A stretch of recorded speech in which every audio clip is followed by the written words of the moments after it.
Hello students, हम last class में कर रहे थे असेसमेंट ऑफ फर्म, जिसमें हमने ये जाना था कि फर्म क्या होती है और धारा 40B के अंतर्गत कौन कौन से व्यय अस्वीकृत किए जाते हैं, किसे एक्टिव पार्टनर माना गया है, फर्म के प्रबंध एवं नियंत्रण से क्या तात्पर्य है और फर्म की निवास स्थिति किस आधार पर तय की जाती है। आज हम चर्चा करेंगे साझेदारों को पारिश्रमिक का स्वीकृत किया जाना। देखो, लास्ट क्लास में हमने वो व्यय पढ़े थे जो सेक्शन 40B में अस्वीकृत किए गए हैं। आज हम पढ़ेंगे धारा 40B में साझेदारों को दिए जाने वाले पारिश्रमिक के संबंध में उन परिस्थितियों का और उन सीमाओं को जिसके अंतर्गत पारिश्रमिक जो साझेदारों को दिया जाता है वो स्वीकृत किया जाएगा। सबसे पहले हम ये देखेंगे कि सक्रिय साझेदार को दिया गया जो पारिश्रमिक होता है वो स्वीकृत होता है, ठीक है। और सक्रिय साझेदार क्या होते हैं? जो कि व्यवसाय में सक्रिय रूप से कार्य करते हैं, व्यवसाय की नीतियों के निर्धारण में या निर्णय लेने में, किसी भी तरह की व्यवसाय से संबंधित गतिविधि में सक्रिय रूप से पार्ट लेते हैं।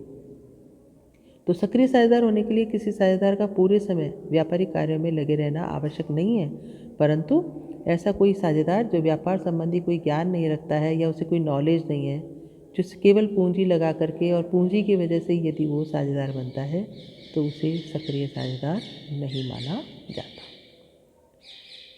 इसी तरीके से पारिश्रमिक जो है वो साझेदारी संलेख द्वारा अधिकृत होना चाहिए, तभी वह धारा 40B के अंतर्गत स्वीकृत किया जाएगा। इसी तरीके से पारिश्रमिक जिस दिन साझेदारी संलेख के प्रभाव में आता है उस तिथि के पूर्व की तिथि से संबंधित होने पर स्वीकृत नहीं किया जाएगा। साझेदारी संलेख की तिथि के बाद की तिथि का पारिश्रमिक ही धारा 40B में स्वीकृत किया जाएगा। पिछली क्लास में मैंने आपको मैक्सिमम रेम्यूनरेशन की लिमिट बताई थी सेक्शन 40B में। साझेदारों को उसका भी ध्यान रखना होगा।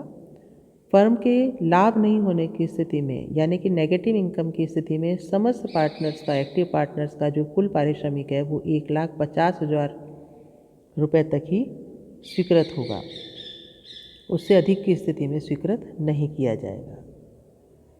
इसके अलावा धारा 40B के अंतर्गत संलेख के अंतर्गत किए गए भुगतान स्वीकृत होंगे, अन्यथा किए गए कोई भी भुगतान स्वीकृत नहीं होंगे।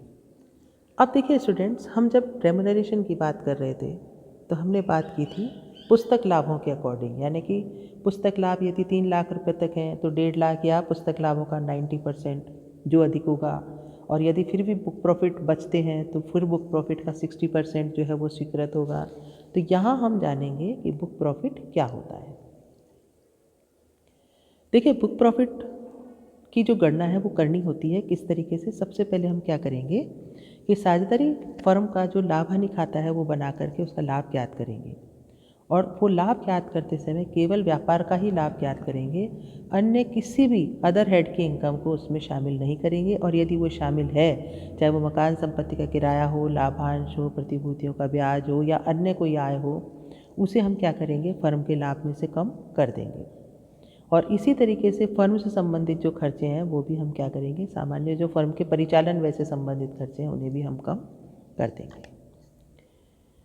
इसी तरीके से यदि अन्य साधनों से आय के साथ साथ अन्य साधनों को आय अर्जित करने के लिए भी यदि कोई व्यय किए गए हैं तो उसे भी हम क्या करेंगे, पुनः इसमें शामिल कर देंगे, इसकी आय में जोड़ देंगे। इस तरीके से हमने क्या ज्ञात करेंगे, हम फर्म के कुल लाभ ज्ञात करेंगे।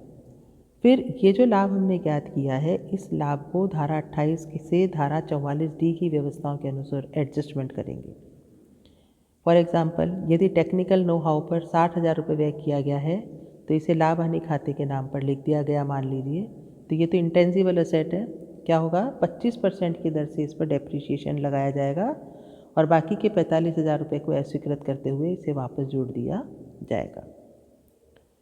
इसी तरीके से साझेदारों को जो पारिश्रमिक दिया गया है एक बार उसे पुनः क्या किया जाएगा, लाभों में जोड़ दिया जाएगा, चाहे वो सेक्शन 42 के अकॉर्डिंग ही है, फिर भी उसे एक बार वापस फर्म के लाभों में जोड़ा जाएगा। इसी तरीके से साझेदारों को जो स्वीकृत राशि है ब्याज की, उससे अधिक यदि ब्याज दिया गया है तो उसे भी वापस जोड़ दिया जाएगा।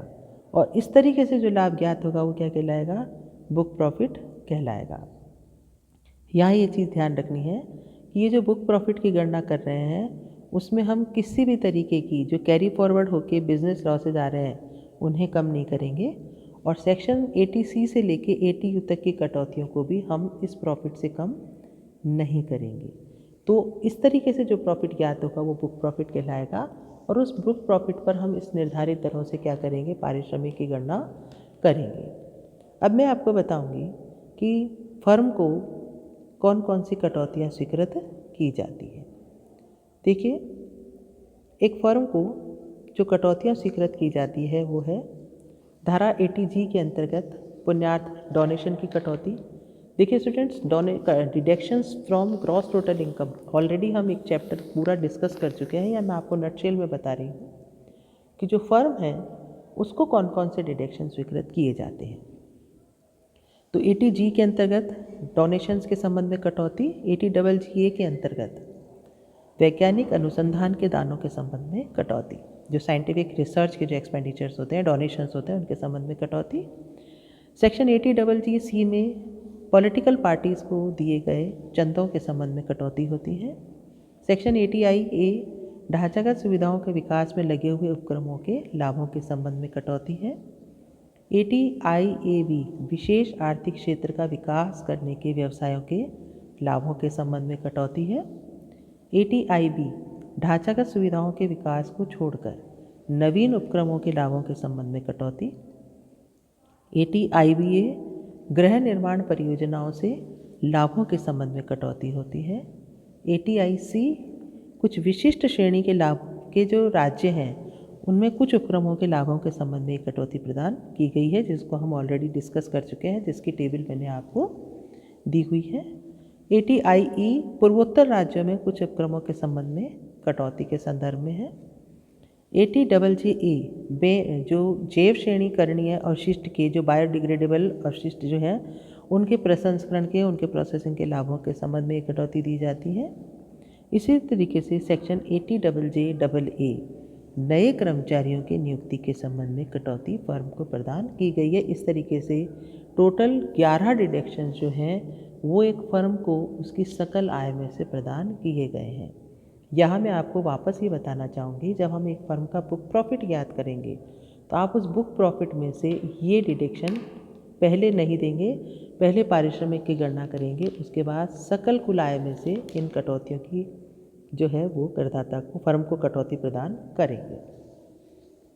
इसी तरीके से फर्म के कर निर्धारण में कुछ और भी महत्वपूर्ण बातें हैं जो हमें ध्यान रखनी चाहिए जब हम उसका कर निर्धारण कर रहे हैं। जैसे फर्म के लिए जो न्यूनतम कर योग्य आय है उसकी कोई लिमिट नहीं दी गई है, तो फर्म की जितनी भी आय होगी उस पर फर्म को कर का भुगतान करना होगा।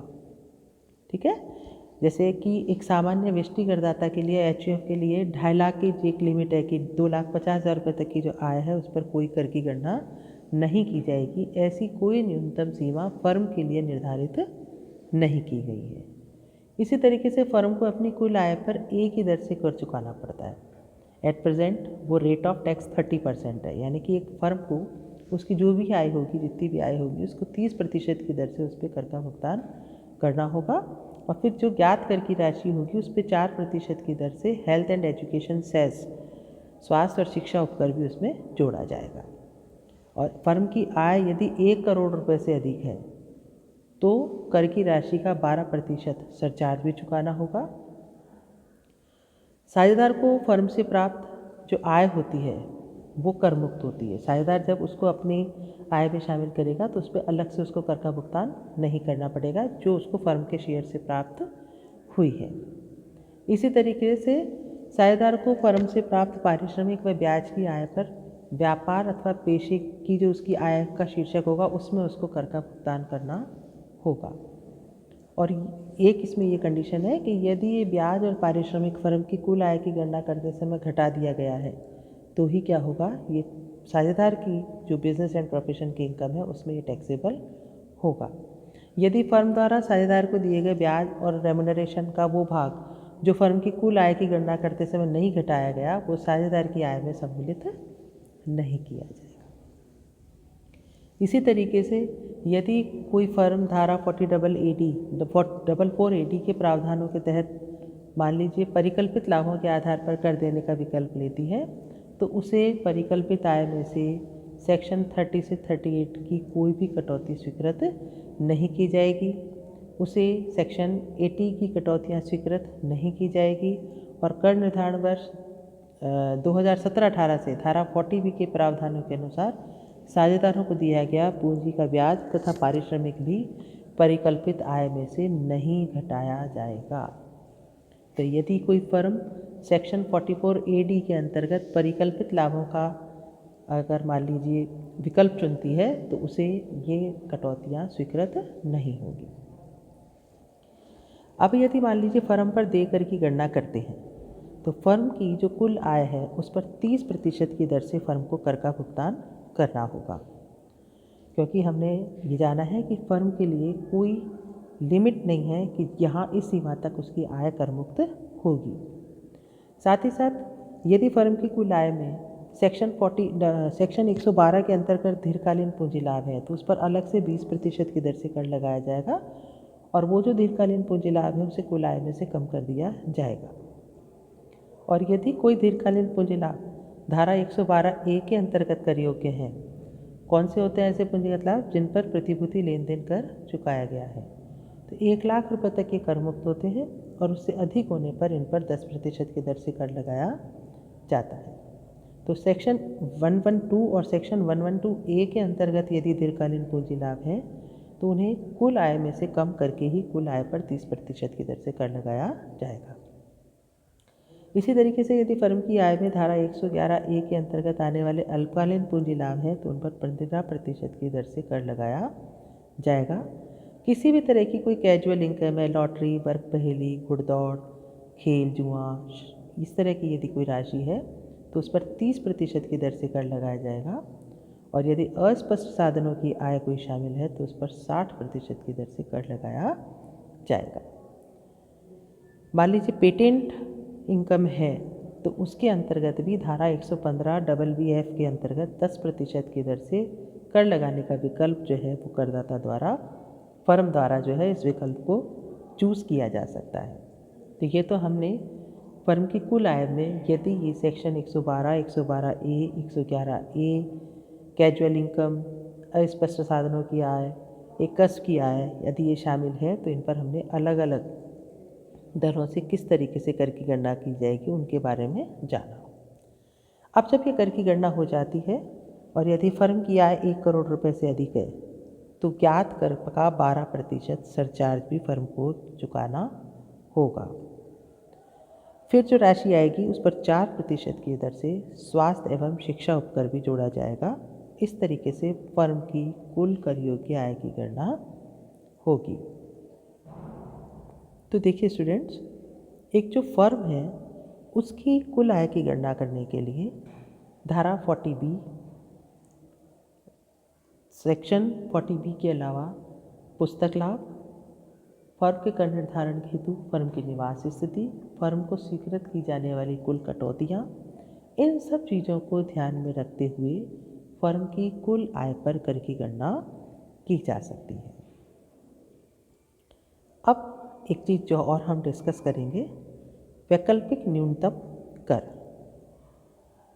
देखिए, जो ये मिनिमम अल्टरनेट टैक्स होता है इसके बारे में मैं आपको बता देती हूँ कि प्रत्येक सीमित दायित्व वाली फर्म को शामिल करते हुए हर फर्म, चाहे उसका दायित्व सीमित है या असीमित है, उसकी समायोजित कुल आय का 18.5% स्वास्थ्य एवं शिक्षा उपकर के अलावा या अर्थात 19.24% की दर से वैकल्पिक न्यूनतम कर के भुगतान के लिए यदि फर्म दायी होती है, चाहे उसकी समायोजित कुल आय 20 लाख रुपए से अधिक है अथवा नहीं। तो यदि फर्म की समायोजित कुल आय 1 करोड़ रुपए से अधिक है तो उसका MTP, उसका जो मिनिमम अल्टरनेट टैक्स होगा वो क्या होगा, 18.5 प्लस 2.22 प्लस 0.8288 अर्थात 21.5488% होगी।